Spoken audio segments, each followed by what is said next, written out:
ಮಂಗಳೂರು ನಗರದ ಪಚ್ಚನಾಡಿ ಡಂಪಿಂಗ್ ಯಾರ್ಡ್ನ ಕಸದ ರಾಶಿ ವಾಲಿದ ಮಂದಾರ ಪ್ರದೇಶಕ್ಕೆ ಬೆಂಕಿ ಆವರಿಸಿದೆ. ಯಾರೋ ಕಿಡಿಗೇಡಿಗಳು ಈ ಕೃತ್ಯವನ್ನ ಎಸಗಿರುವ ಶಂಕೆ ವ್ಯಕ್ತವಾಗಿದೆ. ಕಸದ ರಾಶಿಗೆ ಬೆಂಕಿ ಬಿದ್ದ ಪರಿಣಾಮ ಪರಿಸರ ಎಲ್ಲ ಹೊಗೆ ತುಂಬಿಕೊಂಡಿದೆ. ಕಸದ ರಾಶಿಯಿಂದ ಏಳುತ್ತಿರುವ ಕಪ್ಪು ಹೊಗೆ ಸುತ್ತಮುತ್ತಲ ಪ್ರದೇಶದಲ್ಲಿ ಆವರಿಸಿದ್ದು ವಿಷಮಿಶ್ರಿತ ಹೊಗೆ ಪರಿಸರದ ಜನರ ಆರೋಗ್ಯದ ಮೇಲೆ ತೀವ್ರ ಪರಿಣಾಮ ಬೀರಿದೆ.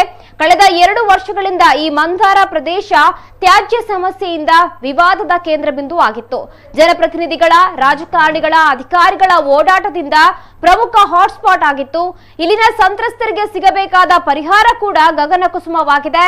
ಕಳೆದ ಮಳೆಗಾಲ ಸಂದರ್ಭದಲ್ಲಿ ಮಂದಾರ ಜನವಸತಿ ಪ್ರದೇಶಕ್ಕೆ ಪಚ್ಚನಾಡಿಯ ತ್ಯಾಜ್ಯದ ಪ್ರವಾಹ ನುಗ್ಗಿ ಭಾರೀ ಪ್ರಮಾಣದಲ್ಲಿ ಹಾನಿ ಉಂಟು ಮಾಡಿತ್ತು.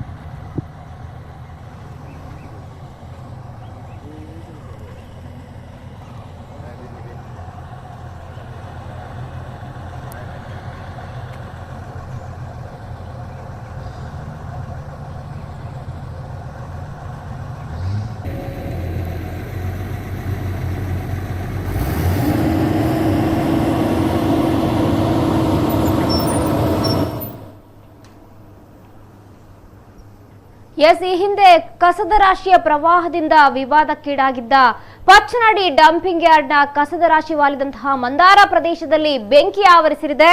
ನಿನ್ನೆ ರಾತ್ರಿ ಅಂದ್ರೆ ತಡರಾತ್ರಿ 3 ಗಂಟೆಗೆ ಬೆಂಕಿಯ ಜ್ವಾಲೆ ಹಬ್ಬಿಕೊಂಡಿರುವಂತದ್ದು. ಹೊಗೆಯ ಕಾರ್ಮೋಡದಿಂದ ಸದ್ಯ ಸ್ಥಳೀಯರ ಆರೋಗ್ಯದ ಮೇಲೆ ತೀವ್ರ ಪರಿಣಾಮ ಬೀಳುವಂತಹ ಸಾಧ್ಯತೆ ಇದೆ. ಈ ಕೃತ್ಯವನ್ನ ಯಾರೋ ಕಿಡಿಗೇಡಿಗಳು ಎಸಗಿರುವಂತಹ ಶಂಕೆ ಕೂಡ ವ್ಯಕ್ತವಾಗಿದೆ. ಕಸದ ರಾಶಿಗೆ ಬೆಂಕಿ ಬಿದ್ದ ಪರಿಣಾಮ ಪರಿಸರ ತುಂಬೆಲ್ಲ ಹೊಗೆ ತುಂಬಿಕೊಂಡಿದೆ. ಕಸದ ರಾಶಿಯಿಂದ ಏಳ್ತಾ ಇರುವ ಕಪ್ಪು ಹೊಗೆ ಸುತ್ತಮುತ್ತಲ ಪ್ರದೇಶದಲ್ಲಿ ಆವರಿಸಿದೆ. ವಿಷ ಮಿಶ್ರಿತ ಹೊಗೆ ಪರಿಸರದ ಜನರ ಆರೋಗ್ಯದ ಮೇಲೆ ತೀವ್ರ ಪರಿಣಾಮ ಬೀರಿದೆ. ಕಳೆದ 2 ವರ್ಷಗಳಿಂದ ಈ ಒಂದು ಮಂದಾರ ಪ್ರದೇಶ ತ್ಯಾಜ್ಯ ಸಮಸ್ಯೆಯಿಂದ ವಿವಾದದ ಕೇಂದ್ರ ಬಿಂದುವಾಗಿತ್ತು. ಜನಪ್ರತಿನಿಧಿಗಳು, ರಾಜಕಾರಣಿಗಳು, ಅಧಿಕಾರಿಗಳು ಸಾಕಷ್ಟು ಈ ಒಂದು ಪ್ರದೇಶಕ್ಕೆ ಭೇಟಿಯನ್ನ ನೀಡಿದ್ರು. ಹೀಗಾಗಿ ಜನಪ್ರತಿನಿಧಿಗಳ ಒಂದು ಓಡಾಟದಿಂದ ಹಾಟ್ಸ್ಪಾಟ್ ಆಗಿತ್ತು ಅಂತಾನೆ ಹೇಳ್ಬಹುದು. ಇಲ್ಲಿನ ಸಂತ್ರಸ್ತರಿಗೆ ಸಿಗಬೇಕಾದ ಪರಿಹಾರ ಕೂಡ ಸಿಕ್ಕಿಲ್ಲ. ಕಳೆದ ಮಳೆಗಾಲ ಸಂದರ್ಭದಲ್ಲಿ ಮಂದಾರ ಜನವಸತಿ ಪ್ರದೇಶಕ್ಕೆ ಪಚ್ಚನಾಡಿಯ ತ್ಯಾಜ್ಯದ ಪ್ರವಾಹ ನುಗ್ಗಿ ಭಾರೀ ಪ್ರಮಾಣದಲ್ಲಿ ಹಾನಿ ಉಂಟು ಮಾಡಿತ್ತು.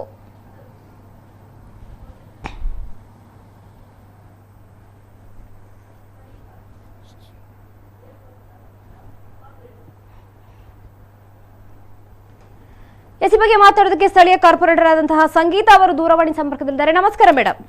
ನಮಸ್ತೆ. ಪಚ್ಚನಾಡಿ ಮಂದಾರ ತ್ಯಾಜ್ಯ ಪ್ರದೇಶದಲ್ಲಿ ಬೆಂಕಿ ಅವಘಡ ಸಂಭವಿಸಿರುವಂತದ್ದು ಹೇಗಾಯ್ತು ಈ ಘಟನೆ? ಏನಾದ್ರೂ ದುಷ್ಕರ್ಮಿಗಳ ಕೈವಾಡ ಇರಬಹುದಾ, ಹೇಗೆ? ಇಲ್ಲ, ಆ ತರದ್ದು ಏನು ಇರ್ಲಿಕ್ಕಿಲ್ಲ. ಆದ್ರೆ ನಾನು ಈಗ ಅದ್ರ ಬಗ್ಗೆ ಆಲ್ರೆಡಿ ಅಧಿಕಾರಿ ಜೊತೆ ಎಲ್ಲ ಮಾತಾಡಿದ್ದೇನೆ. ಅವರು ಬರ್ತಾ ಇದ್ದಾರೆ. ಸೊ ಅವ್ರನ್ನ ಕರ್ಕೊಂಡು ಈಗ ನಾವು ಸ್ಪಾಟ್ ವಿಸಿಟ್ ಗೆ ಹೋಗಿ ಏನಾಗಿರ್ಬೋದು, ಏನ್ ವಿಷಯ ಆಗಿರ್ಬೋದು ಈಗ ನೋಡ್ತಾ ಇದ್ದೇವೆ.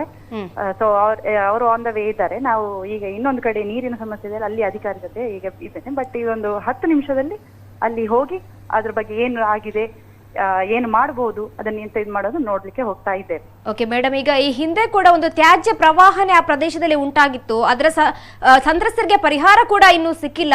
ಈಗ ಈ ಒಂದು ವಿಷ ಮಿಶ್ರಿತ ಗಾಳಿಯಲ್ಲಿ ಅವರು ದಿನವನ್ನ ಕಳಿಬೇಕಾಗಿದೆ. ಹೇಗೆ ಅಲ್ಲಿನ ಜನರ ಪರಿಸ್ಥಿತಿ ಅಂತ?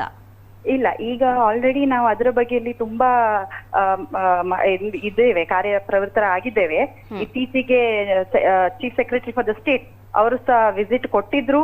ಅವರು ಸಹ ಇದ್ರ ಬಗ್ಗೆ ನಾವು ನೋಡ್ತೇವೆ. ಆದಷ್ಟು ಬೇಗ ಅವರಿಗೆ ಪರಿಹಾರ ಸಿಕ್ಕುವ ಹಾಗೆ ನಾವು ಮಾಡ್ತಾ ಇದ್ದೇವೆ. ನಮ್ಮಿಂದ ಆದಷ್ಟು ಪ್ರಯತ್ನ ಆಲ್ರೆಡಿ ಮಾಡ್ತಾ ಇದ್ದೇವೆ. ಮೊನ್ನೆ DC ಅವರು ಸಹ ಬಂದಿದ್ರು, ಆಮೇಲೆ ಕಾರ್ಪೊರೇಷನ್ ಅಧಿಕಾರಿಗಳು ಸಹ ಎಲ್ಲ ಬಂದಿದ್ರು. ಅವರಿಗೆ ಆದಷ್ಟು ಬೇಗ ಅವರಿಗೆ ಪರಿಹಾರ ಸಿಕ್ಕುದ್ರಲ್ಲಿ ಇದೆ. ಮೇಡಮ್, ಈ ಒಂದು ಪ್ರದೇಶದಲ್ಲಿ ಈಗ ಬೆಂಕಿ ನಂದಿಸುವ ಕಾರ್ಯ ನಡೀತಾ ಇದೆಯಾ ಅಥವಾ ಆಲ್ರೆಡಿ ಆಗಿದೆಯಾ ಕೆಲಸ, ಹೇಗೆ?